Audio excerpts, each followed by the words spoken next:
तो हेलो दोस्तों, कैसे हैं आप सभी लोग। आई होप कि आप सब बहुत ही ज़्यादा अच्छे होंगे। तो दोस्तों, आज का जो हमारा वीडियो होने वाला है वो होने वाला है राजस्थान फोर्थ ग्रेड की सैलरी के ऊपर, जो कि एट्थ पे कमीशन के आधार पर कितनी होगी। वैसे तो दोस्तों अभी तक बिल्कुल भी कंफर्म नहीं है कि एट्थ पे कमीशन के आधार पर हमें कितनी सैलरी मिलेगी, लेकिन फिर भी पिछले जो अनुमान थे उसके आधार पर हम एक अंदाज़ा लगा सकते हैं कि इस बार भी जो है सैलरी कितनी रहेगी। तो अगर अपन सातवें वेतन आयोग के हिसाब से देखें तो सातवें वेतन आयोग में जो फिटमेंट फैक्टर था वो था 2.57। तो इस बार भी अगर अपन 2.57 ही मान के चले तो हम एक अनुमान लगा सकते हैं कि एट्थ पे कमीशन के अंदर भी जो है सैलरी कितनी मिलेगी। तो सबसे पहले तो मैं आप सभी को सॉरी बोलना चाहता हूँ, क्योंकि काफ़ी टाइम हो गया अगला वीडियो नहीं आया, मतलब लगभग 20-25 दिन का गैप पड़ गया।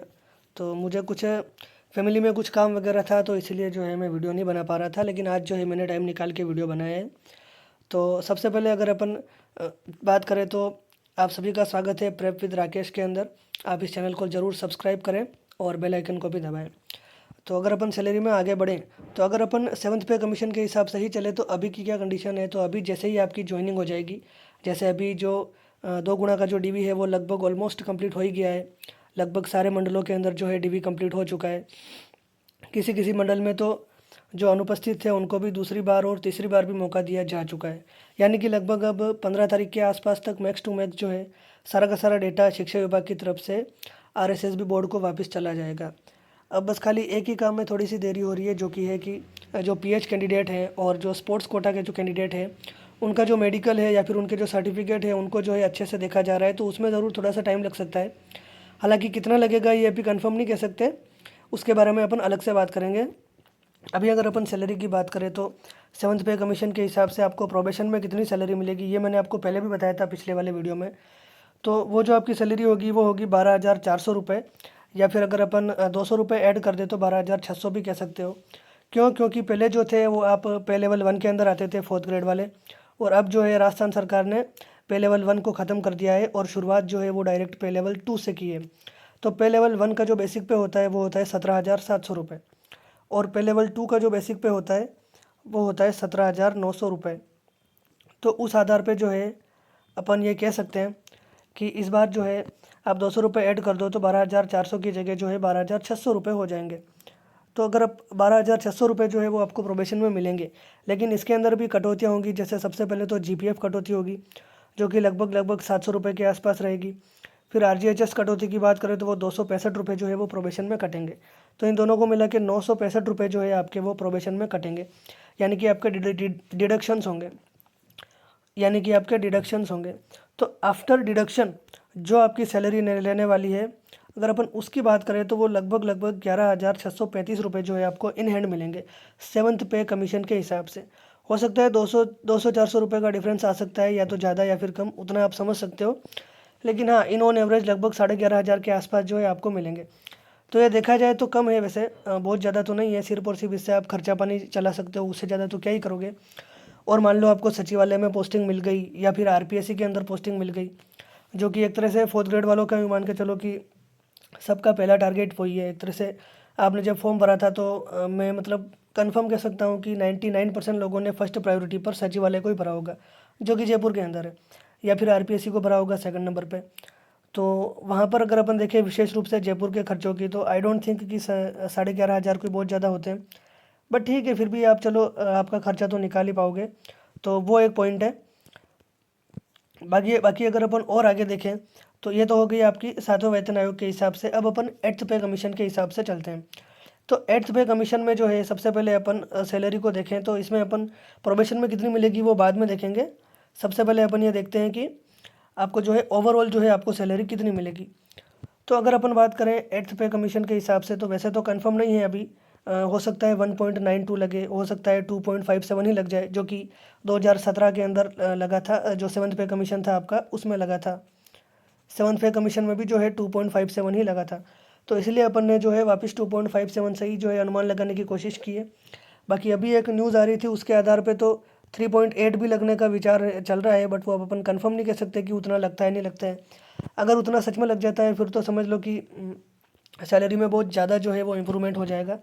बट फिर भी अभी के लिए जो है अपन सिर्फ और सिर्फ 2.57 ही मान के चलते हैं।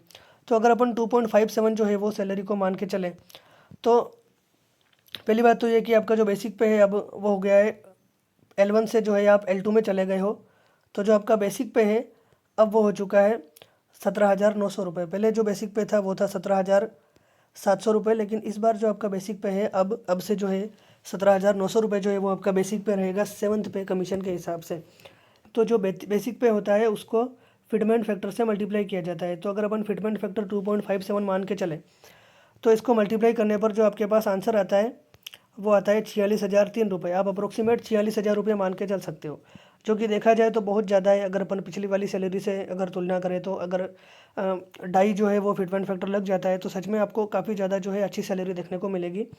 लेकिन एक पॉइंट आपको हमेशा ध्यान में रखना है कि जब भी कभी नया फिटमेंट फैक्टर जब भी कभी नया जो है पे कमीशन लागू होता है तो डीए जो होता है वो हमेशा वापस जीरो से स्टार्ट होता है। यानी अभी जैसे आपका जो डीए है वो 60% है, पहले 58% था। अभी कुछ दिनों पहले जो है राजस्थान सरकार ने ऑफिशियल जो है नोटिफिकेशन जारी करके 2% उसमें इंक्रीमेंट करके 60% कर दिया है। पहले सेंट्रल गवर्नमेंट ने किया था, उसके कुछ टाइम के बाद अभी राजस्थान गवर्नमेंट ने भी 60% कर दिया है। तो आज की डेट में जो डीए है वो 60% है। बट पॉइंट ये है कि जब भी कभी नया वेतन आयोग लागू होता है तो डीए जो है वो ज़ीरो हो जाता है। तो ये आपको हमेशा ध्यान में रखना है। फिर डीए जो है वो हर 6 महीने में एक बार बढ़ता है, और इस आधार पर जो है धीरे धीरे करके साल में 2 बार अगर अपन इंक्रीमेंट लगाएं डीए के, लगभग 2-3% बढ़ता रहता है। तो उस आधार पर जो है वो आपके एक टाइम के बाद डीए वापस आपका 60% के आसपास आ जाएगा, जिसमें कि लगभग 7 से 8 साल लगेंगे। ये एक अनुमान है मेरा, लगभग इतना टाइम तो लगेगा ही लगेगा, क्योंकि 2016-17 में 7th पे कमीशन आया था, अभी 2026 चल रहा है और अब कहीं जाके डीए जो है वो 60% हुआ है। तो आप समझ ही सकते हो कि इस चीज़ में टाइम तो लगेगा। तो ये एक पॉइंट है। तो डीए जो है आपका वो हो जाएगा 0%। इसको आप बिल्कुल भी इंक्लूड नहीं करोगे। बस आपका जो बेसिक पे है वो है 46,000 रुपये, डीए 0% है। और फिर अगर अपन बात करें एचआरए की, तो एचआरए जो है आपका वो वापस अपन मिनिमम ही मान के चलेंगे, क्योंकि 4th ग्रेड में ज़रूरी तो नहीं है कि सबको जो है सिटी के अंदर ही पोस्टिंग मिलेगी, ऐसा कोई कंपलसरी रूल तो है नहीं। ऐसा भी नहीं है कि सबके सब सचिवालय में ही भर्ती हो जाएंगे, ऐसा भी नहीं है। तो हम में से जो अधिकांश है वो गाँवों के अंदर या फिर जो छोटी सिटी होती है तहसील लेवल की, वहीं पर जो है हमारी पोस्टिंग होगी। तो इसलिए अपन एचआरए जो है वो मिनिमम मान के चलते हैं, और एचआरए मिनिमम जो है वो राजस्थान गवर्नमेंट में वो है 10%। तो अगर अपन 46,003 का 10% निकाले तो वो 4600.3 रुपये होता है। आप 0.3 को भले आप भूल जाओ, वो इतना मैटर नहीं करता। कुल मिला के आपको 4600 रुपये जो है आपको मिनिमम जो है वो एचआरए मिलेगा 8th पे कमीशन के आधार पे, अगर फिटमेंट फैक्टर 2.5 लगता है तो। और अगर अपन बात करें तो एक होता है सीए का मतलब क्या होता है, तो सीए का मतलब होता है सिटी अलायंस। सिटी अलायंस जो होता है वो सिर्फ और सिर्फ जो बड़ी सिटी है, यानी कि जो एक्स सिटीज़ है उनके अंदर जो एम्प्लॉयज़ होते हैं खाली उनको मिलता है, और वो लगभग 1,000-1,200 रुपये के आसपास रहता है। अप्रोक्सीमेट है, ये कोई फिक्स नहीं है। जब एग्जैक्ट सैलरी का जो स्ट्रक्चर आ जाएगा 8th पे कमीशन पे, तो उसके आधार पे अपन इसको जो है अच्छे से देखेंगे। अभी के लिए सब के सब खाली अनुमान है, कोई भी गारंटी के साथ नहीं कह सकता कि फिटमेंट फैक्टर इतना लगेगा या उतना लगेगा। इसलिए मैंने बहुत ज़्यादा भी नहीं माना, 3.8 मुझे नहीं लगता कि ये पॉसिबल है। फिर क्या पता अगर गवर्नमेंट जो है वो लगा दे तो बहुत अच्छी बात है, लेकिन ये थोड़ा सा अनरियलिस्टिक लगता है। वहीं पे 1.92 भी लग सकता है, लेकिन वो कुछ ज़्यादा ही कम लग रहा है। तो इसलिए मैंने सोचा कि क्यों ना अपन जो 7th पे कमीशन में लगा था उसी के आधार पे माने, जो कि है 2.57। तो सीए जो है वो सिर्फ और सिर्फ एक्स सिटी में रहने वाले जो कर्मचारी है खाली उन्हीं को मिलेगा, यानी कि सिटी अलाउंस। बाकी के जो कर्मचारी हैं एक्स सिटी, यानी कि जैसे कि जयपुर हो गया, जोधपुर हो गया, अलवर हो गया, या आप संभाग मान लो, मतलब लगभग 4-5 सिटीज़ के अंदर ही जो है ये सीए मिलता है, सारी सिटी में नहीं मिलता है, जो कि राजस्थान की बड़ी बड़ी सिटी हैं। तो सीए की बात हो गई। फिर अगर अपन बात करें और तो डिडक्शंस की बात करें अगर, तो कुछ मैक्स टू मैक्स 4,000 के आसपास जो है आपके डिडक्शंस होंगे। उससे ज़्यादा जो है कटौतियाँ होना मुझे नहीं लगता कि इससे ज़्यादा कटौतियाँ होगी, स्पेशली 4th ग्रेड के अंदर। तो अगर अपन इन कटौतियों को भी कम कर दें, यानी कि जो आपकी कैश इन हैंड सैलरी कितनी बनेगी, तो अगर अपन उसकी बात करें तो सबसे पहले तो जो आपका नया बेसिक पे आया है 2.57 के हिसाब से, वो आया है 46,003 रुपये। फिर अपन बात करें अगर एचआरए की, जो कि है हाउस रेंट अलाउंस, तो वो है 4603 रुपये। उसके बाद जो है मैंने सिटी अलाउंस जोड़ा था, जो कि सबके लिए नहीं जुड़ेगा, ये सिर्फ और सिर्फ जो बड़ी सिटी में रहेंगे, विशेष रूप से जयपुर हो गया, जोधपुर हो गया, तो वहाँ पर जो है आपको सिटी अलाउंस भी मिलेगा। तो इसलिए मैंने 1,000 रुपीज़ जोड़ दिए थे। आप चाहो तो इनको माइनस भी कर सकते हो, ऐसी कोई दिक्कत की बात नहीं है। बाकी जो अप्रोक्सीमेट मैंने जो आपको कटौतियाँ बताई थी वो लगभग 4,000 रुपीज़ के आसपास थी। तो वो भी अगर आप घटा लेते हो तो लगभग जो आपकी इन हैंड सैलरी बनती है आफ्टर ऑल डिडक्शंस 8th पे कमीशन के हिसाब से 2.57 फिटमेंट फैक्टर के हिसाब से वो एग्जैक्ट बताऊँ तो 47,603.3 रुपये। ये मतलब अभी की जो अपनी कैलकुलेशन है उसके हिसाब से एग्जैक्ट है, बट हाँ इसमें आप जो है 1000 रुपीज़ है ये एक बार माइनस कर लेना, क्योंकि ये सबको नहीं मिलेंगे। तो आप 46,600 मान सकते हो। फिर भी अगर आपको यूँ है कि यार नहीं यार ये तो ज़्यादा लग रही है मेरे को या कम लग रही है, तो आप इन ऑन एवरेज यूँ मान के चलो कि 45,000 प्लस जो आपकी सैलरी है वो कहीं नहीं जाने वाली है। ये आप आराम से मान के चल सकते हो। 45,000 प्लस आपकी सैलरी जो है वो रहने वाली है, अगर फिटमेंट फैक्टर जो है वो 2.57 लगता है तो।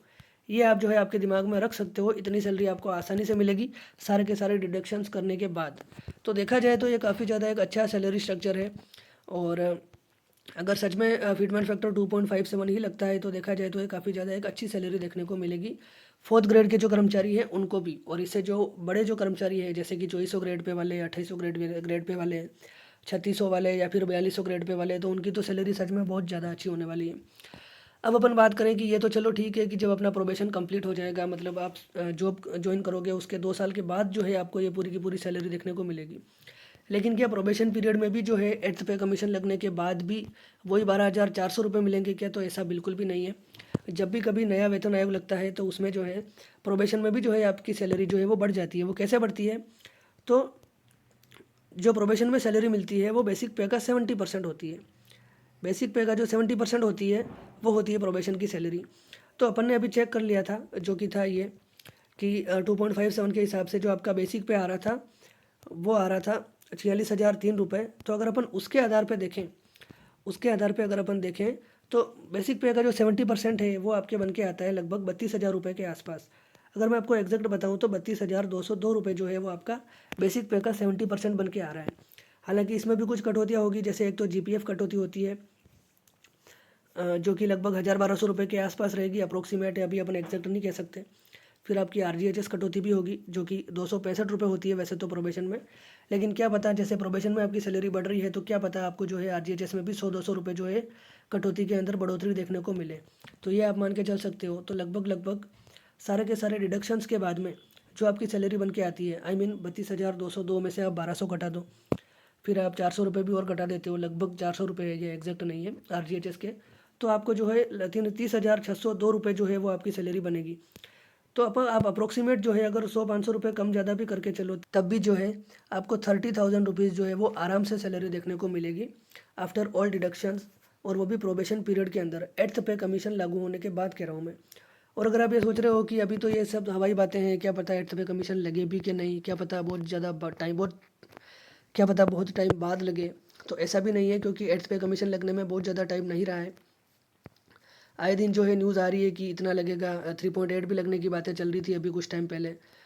तो ऐसा हो भी सकता है कि बहुत ज़्यादा जल्दी लग जाए, और अगर बहुत जल्दी नहीं भी लगे तब भी जो है यूँ मान के चलो कि आपकी ज्वाइनिंग में अभी कम से कम 3 से 4 महीने तो बचे हैं, ऐसा एक अनुमान है। क्योंकि अभी जो मेडिकल वाले जो आई मीन जो PH जो कैंडिडेट है अभी उनके मेडिकल होने में काफ़ी ज़्यादा टाइम लगेगा। तो ये एक तरह से उनके लिए प्रॉब्लम हो रखी है उनके लिए, वो भी दुखी है इस बात से। और जो PH कैंडिडेट नहीं है वो भी दुखी है, क्योंकि वो ये चाहते हैं कि जो है जल्दी से जल्दी जो है रिज़ल्ट निकाला जाए और ज्वाइनिंग दे दी जाए। तो वो एक पॉइंट है, उस पर अपन ज़्यादा कुछ नहीं बोल पाएंगे। लेकिन हाँ अगर 4 से 5 महीने भी लगते हैं तो पूरी उम्मीद है कि इस टाइम पीरियड के अंदर जो है 8th पे कमीशन जो है वो लागू हो जाएगा। हो सकता है उससे थोड़ा लेट भी हो, लेकिन बहुत ज़्यादा जो है अब टाइम नहीं बचा है 8th पे कमीशन लागू होने में। तो आप उम्मीद रखो कि आपको जो है ये सैलरी स्ट्रक्चर जो मैंने आपको समझाया है उसके आधार पर लगभग इतनी सैलरी जो है आपको आसानी से मिलेगी, अगर फिटमेंट फैक्टर पिछली बार की तरह 2.57 लगता है तो आई होप गाइज़ आपको ये वीडियो पसंद आया होगा। अगर आपको ये वीडियो पसंद आया है तो चैनल को सब्सक्राइब करो, वीडियो को लाइक करो और अपने दोस्तों के साथ शेयर करो। इस वीडियो को पूरा देखने के लिए आप सबका बहुत बहुत धन्यवाद। Thanks for watching and subscribe for more.